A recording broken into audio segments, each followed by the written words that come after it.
Annyeonghaseyo. Welcome back to the Goju Ryu Karate Center. Today's video will be about how to choose the correct gi or do-gi or keiko gi for yourself.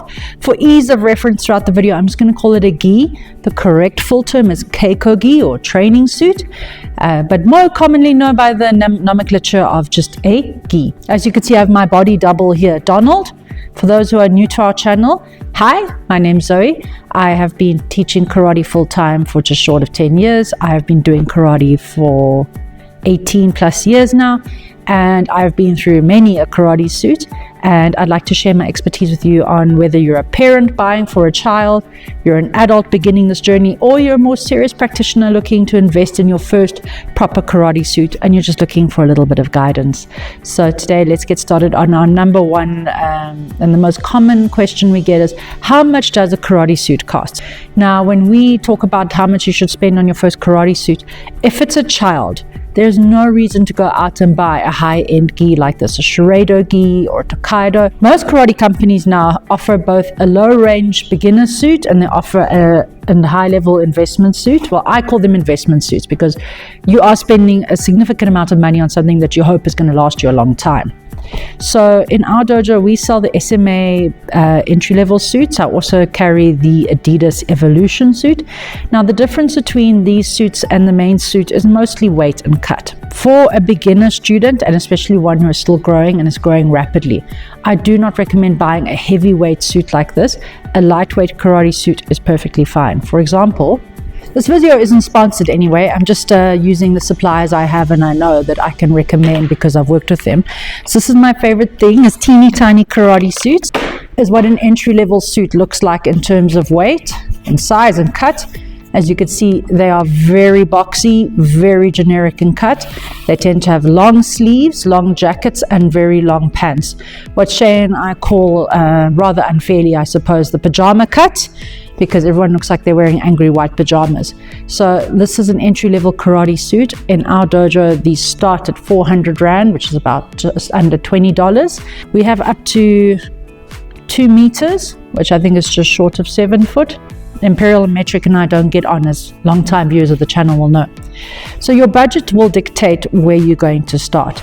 There's nothing wrong with these karate suits. They work just fine. A karate suit is workwear that we train in. The goal is for it to take the damage so your workaday clothes don't.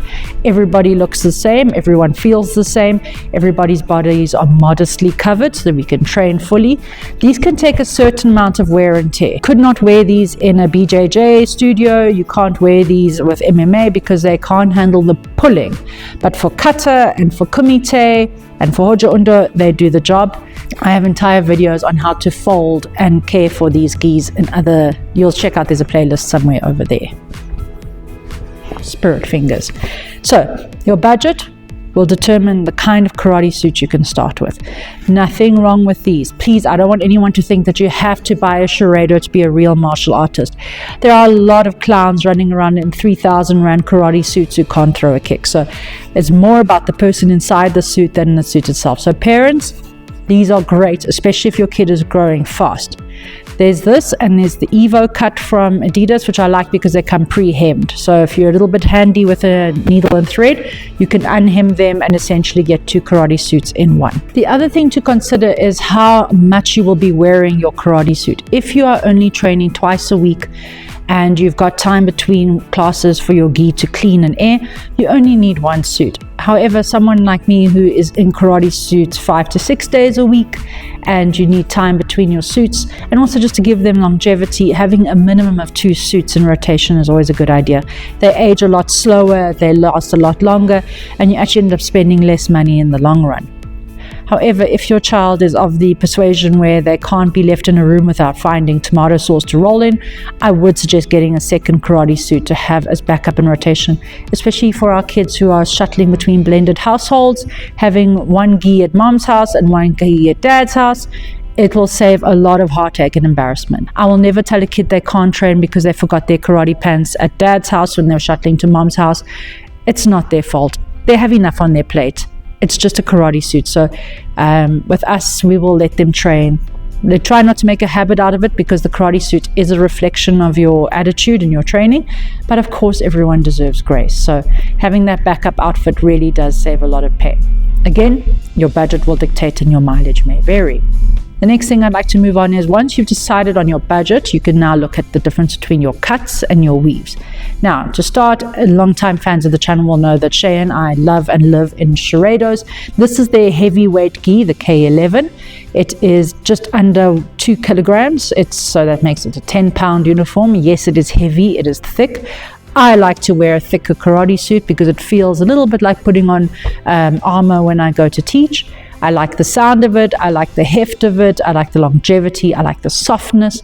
So this is something to consider when you're buying a karate suit. Now, if you are focused on the bouncing karate and the WKF Sports Kumite, you will not be wanting one of these for your sports karate. If you're doing sports karate, you're going to want a lighter gi with a lighter cut. I'm going to wear one of those just now when we talk about kumite. But these gis are more for everyday training, gashkus, kata, because they've got the heavier, snappier sleeves. And the cut is known as an Okinawan cut. So we're talking, the jacket is long enough to cover the butt. The sleeves are slightly shorter, so you can usually see the wrists for training, especially when we're doing our blocks. And let me move the camera back for a second. The pants also usually are able to see the ankle. Now, on Shay's Sharedos, with the K10 cut, you could see the ankles a little bit more. It's difficult as a woman to fit into karate suits because of the cuts. So in order to get one that fits my hips, I need to get one that's longer in the legs. I always recommend people get their suits tailored. It's quite acceptable to take your gi to a local tailor, have them bring in the hems, have them bring in the pants. The thing that dictates the weight and the heaviness of the gi is both the cut and the material. So karate suits come in a variety of materials. These are, for example, are known as duck canvas. Nothing to do with ducks. Rather charmingly, it comes from the Dutch word doek, which means cloth. And in South Africa, when we talk about a doek, it's usually a little cloth over the head. So I found that quite charming. It was something nice to learn this morning when I was doing research for this video. These are solid Japanese linen, which means they're a very tough and durable weave. Duck cloth also meaning they come from sailcloth, or the style and the weave comes from sailcloth. The lightweight suit I showed you earlier is a polyester cotton blend. So the bonus is that they don't shrink as much because there's less cotton, but the polyester is not as breathable and it doesn't tend to last as long or hide stains as well. Cotton does shrink though over time, so a part of your care of your karate suit is making sure you don't wash it in hot water very often. With a caveat, once in a while a hot water rinse with some stain remover can do wonders to rejuvenate a gi, but it comes with a big risk of shrinkage, especially if you follow that through with time in the tumble dryer. In fact, you shouldn't tumble dry your clothes, and especially not your karate suits. The risk of shrinkage and long-term fabric damage. Just put them in the shade to dry if you live in a hot country like mine, but if you live in the UK, the sun damage there was not as extreme, so you can dry your suit in the sun. So things to look at when choosing your suit in terms of size, fit and cut. The first thing is you want to check that, is when you cross your arms over, that it doesn't feel tight at the back. You must have full range. If you have to pop a squat in the shop, then you do that. You should be able to break 90 and your suit has got full range of movement, because you're going to need to be able to kick and you need full range. And if a suit is a little bit too tight, you're going to be uncomfortable in the dojo. Go up a size, tailor down. Suits are sized by height. So if you're used to buying by a 32 or a 34 in your pants, or a small, medium, large, unfortunately karate suits are all by height, and people can all be the same height and very different builds. So you may have to shop around to find a karate suit that works for you. I wish I could tell you that there's a perfect cut for this type of body, and a lot of karate suits will promise certain cuts for certain bodies. However, we are all built very different. Some people are wider this way, some are wider this way, some have broad shoulders. One of my biggest problems as an instructor is stocking gis big enough for strong South African men who are 6'4", built like this, like our rugby players, and most karate suits are not built with that in mind. So they either have to get custom suits made, or they just end up having to import suits at a massive cost. So this is something to consider when you're buying a karate suit. There are, as far as I know, 2 brands that do cuts for women. I haven't got access to either of them. One of them is Jesse Einkamp's Seishin gi. but at the moment to import it, it already costs just under 5,000 Rand just for the suit. And then we have massive textile tax to protect our cotton industry. So if I was to bring in that karate suit, for me it would cost something of 7,000 Rand. I could buy 2 Sharedos for that plus have change, just to have what's marketed as a woman's cut suit. So unfortunately, my fellow ladies, women and girls, we are stuck with men's brands until one day I finally get around to starting my own women's company for karate suits. There's Adidas, Sharedo, Tokaido, Seishin, Arawaza is one of the big daddies, Budo Nord. Now, the brand is not as important as the cut and your budget. I'm willing to spend a bit more because I spend so much time in these suits. So on an average teaching day, I could teach anywhere from 2 to 3 hours, taking the first couple of classes and Shay takes over. There are days when I teach from 4.5 to 5 hours. If it's a gashku, it's the whole day. So I need these gis to be very comfortable to work in. I'm quite happy to suffer a little bit in the heat, but I do have breathable suits. And speaking of which, I'm going to switch into another kind of suit, which is known as the Adidas Club. So you can see the difference in cut and breathability. I will be right back.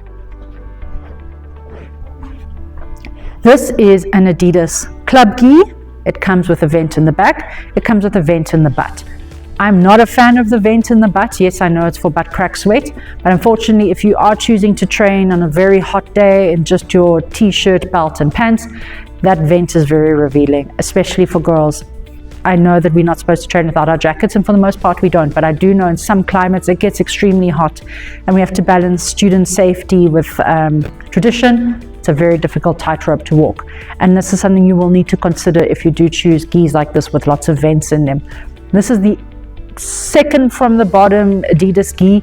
I know they've got Addy lights and onyxes and all sorts of fancy suits which I've seen on other students with vents here and vents here and vents up the wazoo. So please bear that in mind when you are choosing a suit. I like the heavyweight suits for their modesty. That's my personal choice. I leave it to everyone to make that choice for themselves. I find this cut in its way very unflattering because it's so long. It does look like pajamas. It is shapeless. For me, is that this is my pregnancy training and post-pregnancy suit. So it's actually for 180 centimeters. I'm 168 centimeters. So a size 4, this is a size 5. And that's why it looks very baggy. I am trying to lose the baby weight and I'm working towards my 4th Dan. And so it does look a little bit unflattering right now. This is a great workaholic suit in that I can wear this every single day. It takes a fair amount of punishment. Not great for grappling work, but it does the job, especially when I'm teaching for long hours and if I'm not feeling particularly strong or it's a very hot and overwhelming day, the suit does a good job as well. So something to look at if you are considering investing in something a little bit above a basic suit and you're looking for something very lightweight and you don't want a heavy suit. Suits like these are a good idea. The other main difference between a kumite cut and a karate cut, you'll see, is the pants. So these have got the drawstrings and they've got the little gaps on the side. These tend to be elasticated jobs. I return with the teeny tiny karate suit. These tend to be elasticated jobs, which I like because there's no little window on the side. I find that after a while of training, the jackets tend to open. See, the jacket is over where the window is in the traditional suits. And sometimes I'll be training, in the middle of training, I realize, oh, my underwear is visible, which is not great when you're teaching teenage boys. But it's something that I would like to see changed, like that we could just have the drawstring but not the window. I know it's there to adjust. I'm not a fan of it. If it's one thing I could change about my Sharedo and my Shorigi, it would just have the drawstring but not the window.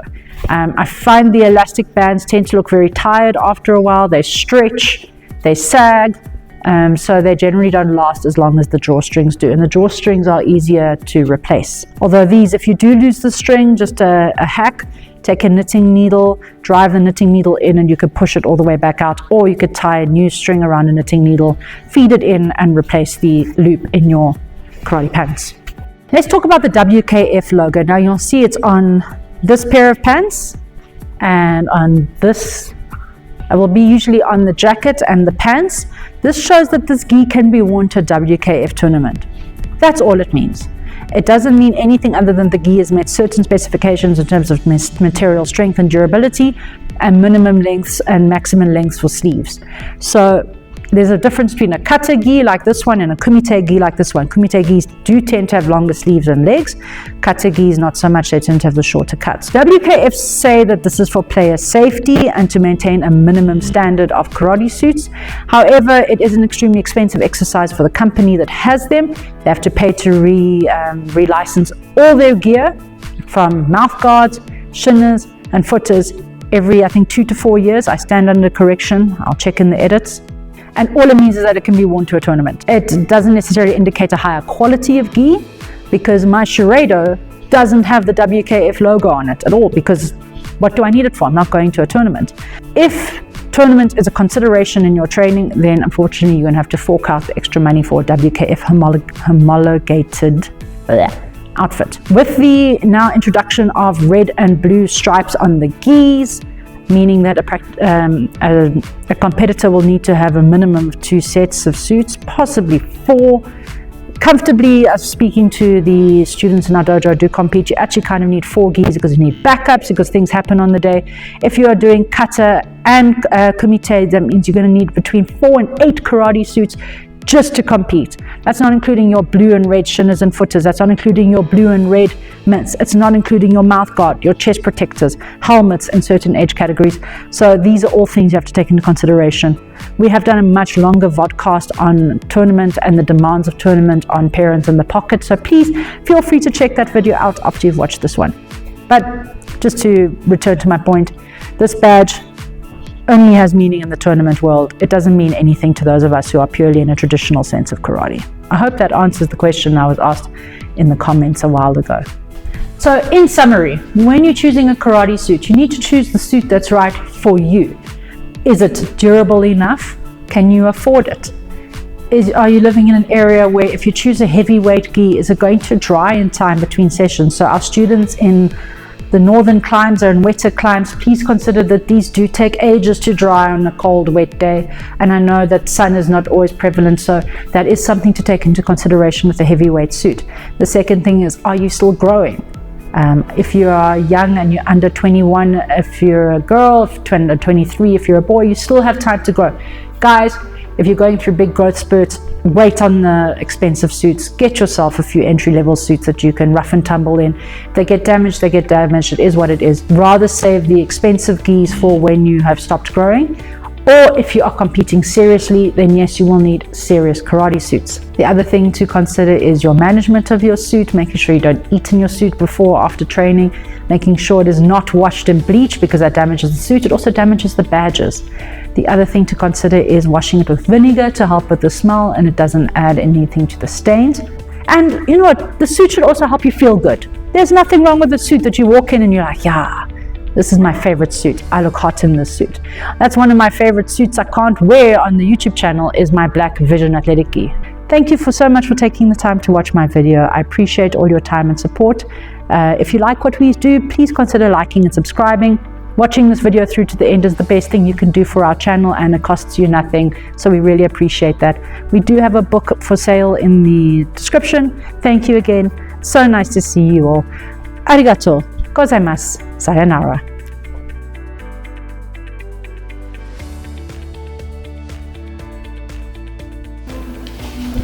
So I return in now my Adidas club suit. So when we talk about the difference between lightweight and heavyweight, this is a very lightweight gi. This is a club, back view, leg view. As you can see, it's like super long pajama pants. So what I call my summer pajamas, these are very lightweight suits. As you can see, this has got a very long jacket. It has got very long sleeves. So some people love this cut. It is a lighter cut. It's better for bouncing, and you don't feel like you've been slowed down. Love them or hate them. My problem is I don't like the gaping things in the sides, especially if you're a lady. It's a little bit uncomfortable because sometimes you realize, oh, your underwear is showing through. Even if you're trying to shove your t-shirt through, it's a little bit immodest for me. I would like to have the elastic, these ties, but not the gap. If you are training in the super hot summer, this has got vents right over the butt crack. So if you are not wearing a very long shirt tucked in your gi, Your underwear is also on display for everyone. Now, normally you don't train without a jacket and pants, but I know some dojos get extremely hot in the summer. And I have seen people choose to train without their gi jackets on. That's down to you. I'm not a Puritan. It's your dojo. You do what your sensei says. But just be aware that that is something, especially for girls. If you want to wear pretty underwear, just be aware it is going to be on display with these pants. If you are a little bit shy in your body, you're not very comfortable in your body, it might help you to wear a heavier, thicker gi for a little bit more modesty. And for our Muslim students wearing hijab in the dojo, these also do feel a little bit more secure as well, especially with the ties. So, and on top of wearing hijab. We are very supportive of that for girls who want to be on the modesty journey. Karate does encourage principles of modesty. I like that about karate. I like that I never felt like I was on display. I never feel like I'm being, compared to girls in gymnastics and dancing, I actually get to show my physicality without having to show a sexual or a feminine side of me. That's not accurate. What I like about karate is that girls we can cover our bodies a little bit and have a little bit more modesty. Whereas in a lot of the other sports codes, they're like unnecessarily revealing attire, whether it's volleyball or gymnastics, or we can just wear the same as the guys. Everyone's wearing the same thing. It's a nice unifier and a nice way to flatten out everybody a little bit. And it's less about body type and more about what you can do with your body. No one judges your kata based on how pretty you look, but more on the power and speed and grace of your kata. So I think that's one of the things I really enjoy about karate. Again, I have no problem with women being sexy in their karate suits on Instagram. Power to you, girl. Get that back. I see it. I wish I could do it a little bit. It would be nice to have that kind of self-confidence. But honestly, I'm just quite happy to be in my gi and just be myself and be comfortable.